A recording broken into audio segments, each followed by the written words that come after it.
Comme s'accomplissait le temps où il allait être enlevé au ciel, Jésus, le visage déterminé, prit la route de Jérusalem. Il envoya en avant de lui des messagers. Ceux-ci se mirent en route et entrèrent dans un village de Samaritains pour préparer sa venue. Mais on refusa de le recevoir parce qu'il se dirigeait vers Jérusalem. Voyant cela, les disciples Jacques et Jean dirent: « Seigneur, veux-tu que nous ordonnions qu'un feu tombe du ciel et les détruise ?» Mais Jésus se retournant, les réprimanda, puis ils partirent pour un autre village. En cours de route, un homme dit à Jésus: « Je te suivrai partout où tu iras. » Jésus lui déclara: « Les renards ont des terriers, les oiseaux du ciel ont des nids, mais le Fils de l'homme n'a pas d'endroit où reposer sa tête. » Il dit à un autre: « Suis-moi. » L'homme répondit: « Seigneur, permets-moi d'aller d'abord enterrer mon père. » Mais Jésus répliqua: « Laisse les morts enterrer leurs morts. Toi, pars et annonce le règne de Dieu. » Un autre encore lui dit: « Je te suivrai, Seigneur, mais laisse-moi d'abord faire mes adieux aux gens de ma maison. » Jésus lui répondit: « Quiconque met la main à la charrue, puis regarde en arrière, n'est pas fait pour le royaume de Dieu. » Acclamons la parole de Dieu. Comme il est intéressant, comme il est riche d'enseignements cet évangile. Tout d'abord, nous trouvons la figure des deux frères Zébédée, très proches de Jésus, très chers au Seigneur, mais avec un caractère terrible. En fait, le Christ lui-même les a appelés « fils du tonnerre », un caractère terrible parce qu'en l'occurrence, ils ne demandaient rien de moins que de raser un village qui avait refusé de les héberger parce qu'ils allaient à Jérusalem. Et entre les Samaritains et les Juifs, il y avait une profonde et vieille inimitié. Ils voulaient brûler un village. Jacques, l'apôtre, Jean, le doux Jean, celui qui était avec la Vierge. Quel caractère! Il voulait brûler un village. Il a ordonné de le raser par le feu du ciel. Quelle barbarie! C'est la première leçon. Le Seigneur ne cherchait pas les parfaits. Il ne les aurait pas trouvés. Il aurait dû se servir des anges du ciel et de sa très sainte mère. Le Seigneur ne cherchait pas les parfaits. Le Seigneur était venu chercher la brebis perdue. Et chacun de ces garçons, aussi saint Pierre et tous les autres, avaient leur côté sombre. Et c'est une grande consolation pour nous. Pour tous, bien sûr. D'abord pour les prêtres, mais aussi pour chacun des baptisés. Le Seigneur sait comment tu es. Quel défaut tu as, quel péché tu as, quel caractère. Tout le monde a un caractère. Ça peut être un caractère calme ou ça peut être un caractère nerveux, mais tout le monde a un caractère. Et le bon va de pair avec le mauvais. Le Seigneur te connaît et t'aime et compte sur toi. Et ne te rejette pas parce que tu as des défauts. Il t'aime tel que tu es. Mais cela ne veut pas dire qu'il te donne la raison pour laquelle tu n'es pas bien. Il te corrige. Que fait-il avec ses frères?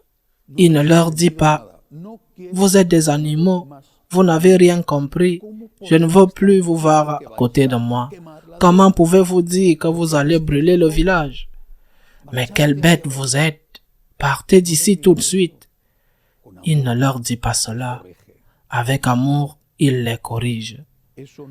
Non, nous ne pouvons pas faire cela. Et il le dit avec la paix et l'affection avec lesquelles il traitait tout le monde. Il se retournait et les réprimanda. Et il allait dans un autre village. Cela ne peut pas se faire, ne soyez pas comme ça. Mais il continuait à ses côtés. Et plus tard, il les amena avec Saint-Pierre pour faire la transfiguration sur le mont Tabor. Et plus tard, Saint Jean fut celui qui reçut la Vierge Marie pour prendre soin d'elle. Le Seigneur nous connaît, il nous aime, mais il nous corrige avec douceur et avec fermeté. Et nous devons apprendre cela, accepter les corrections du Seigneur pour notre bien. Et cela ne signifie pas qu'il ne nous aime pas. Cela signifie que parce qu'il nous aime, il nous dit ce que nous devons changer. Le deuxième enseignement de cet évangile est vocationnel. Il y en a plus, mais je laisserai le reste pour demain. Mais je veux me concentrer sur un seul. Le Seigneur dit à quelqu'un, suis-moi. C'est très curieux parce qu'aujourd'hui, il y a 3 interventions à ce point. La première est quelqu'un qui dit à Jésus, je vais aller avec toi, je vais te suivre partout où tu vas. La deuxième, c'est quelqu'un à qui Jésus dit, suis-moi. Et la troisième encore, quelqu'un qui dit, je vais te suivre, Seigneur. Regardons la première. Lorsqu'il dit, cette personne dont nous ne savons pas qui elle est, la personne dit, je te suivrai où que tu ailles. Que lui dit Jésus? Il dit, tu dois payer un prix. Le Fils de l'homme n'a nulle part opposé sa tête. Même les oiseaux du ciel ont des nids. Même les renards ont des terriers. Et moi, je n'ai rien. Tu dis que tu vas me suivre. Es-tu prêt à payer le prix pour me suivre? Alors lui, Jésus, dit à un autre, suis-moi. C'est différent quand tu dis à Jésus ou quand Jésus te dit. Tu dis à Jésus que tu veux le suivre. Bien sûr, cela s'applique immédiatement à la vocation consacrée, la vocation religieuse ou sacerdotale. Bien, le Seigneur a mis dans ton cœur un appel, une motion de l'Esprit Saint, par laquelle toi, dans ta conscience ou dans ta circonstance, à ton âge, tu lui dis, je veux te suivre. D'abord, à ceux qui sont appelés pour le sacerdoce, mais pas seulement. C'est une suite du Christ, c'est une suite de son disciple, c'est une suite de lui en tant que croyant, en tant que baptisé catholique. Je veux te suivre. Le laïc le dit, le professeur d'université ou la ménagère, le vendeur ou l'architecte, le jeune ou la personne âgée, et bien sûr, celui qui veut être prêtre. Je veux te suivre. Je rencontre souvent des gens comme ça, mais il arrive souvent ce que Jésus a décrit en parlant du semeur qui sème la graine, et une tombe parmi les ronces, une autre tombe parmi les pierres, une autre tombe au bord du chemin, et seulement une partie tombe sur une bonne terre. Combien de fois je rencontre des gens qui ont un appel. Le Seigneur a mis la semence, la bonne semence en eux, et ils ont un appel, une ferveur, un enthousiasme. Mais après, peu de temps, cet enthousiasme s'estompe. Et nous disons à Jésus, si je t'ai vu, je ne m'en souviens pas. Ou encore, tu sais quoi, je suis très occupé. Heureusement, cela nous arrive très peu, mais cela nous arrive à nous, les franciscains de Marie. Tous les jours, je reçois des emails de personnes qui veulent entrer dans une école de gratitude, qui veulent recevoir notre formation, qui veulent vivre la spiritualité de la gratitude, qui veulent même se consacrer à Dieu. Le Seigneur a placé en eux l'appel à travers la télévision, à travers un ami, à travers un livre. Il a placé en eux l'appel. Plus tard, je commence à leur envoyer la formation. Ils s'inscrivent quand ils veulent, jour et heure qu'ils veulent, dans une école de gratitude. La vérité est que l'immense majorité persévère, mais d'autres ne le font pas. Et puis les problèmes viennent. Oh, je suis très occupé. Mais si tu es celui qui l'a demandé, si tu es celui qui s'est inscrit, si tu es celui qui a dit « Je te suivrai, Seigneur », comme l'évangile d'aujourd'hui. Je te suivrai, Seigneur. Si tu es celui qui a choisi le jour et l'heure, as-tu perdu ton enthousiasme?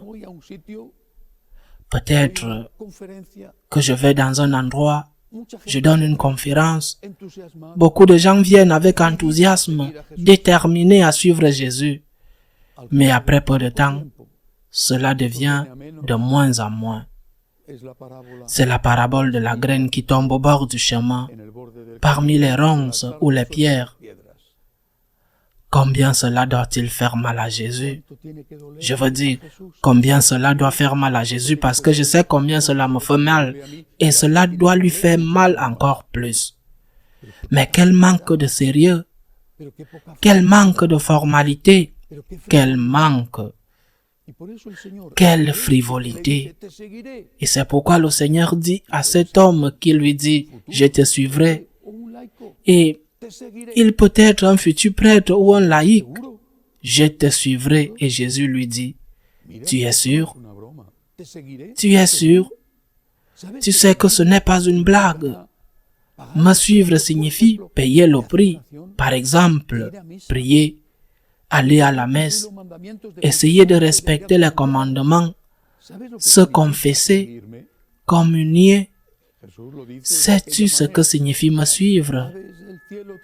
Jésus le dit ainsi, les oiseaux du ciel ont des nids, le Fils de l'homme n'a nulle part où poser sa tête.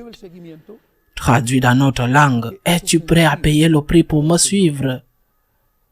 Parce que c'est offensant pour le Seigneur, c'est décevant que tu lui dises, je veux te suivre aujourd'hui et demain. Et regarde, j'ai toujours eu l'impression que le monde est rempli de premiers ministres, de chefs d'État, de gens très occupés, de gens très importants, de gens qui consultent tous les jours comment se porte la bourse de New York ou comment se passe la circulation des devises. Parce que tout le monde est si occupé, si important qu'ils n'ont pas le temps de prier, pas le temps d'être avec leur famille, pas le temps pour Dieu, pas le temps pour leur prochain, si importants et si occupés qu'ils sont. Mais la goutte d'eau qui fait déborder le vase est qu'ils disent à Jésus, « Je veux te suivre ». Mais comment peux-tu le dire? Ne lui dis pas.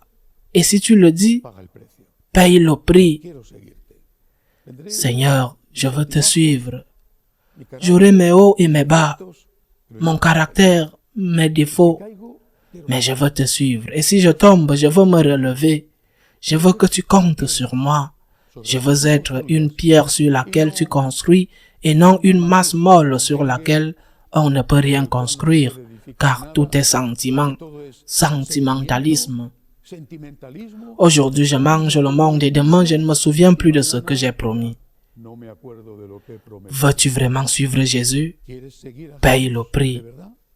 Paye le prix de la fidélité. Et si tu tombes, recommence immédiatement. Relève-toi, mais ne dis pas au Seigneur que tu ne te souviens plus de ce que tu lui as promis. Loué soit Jésus-Christ.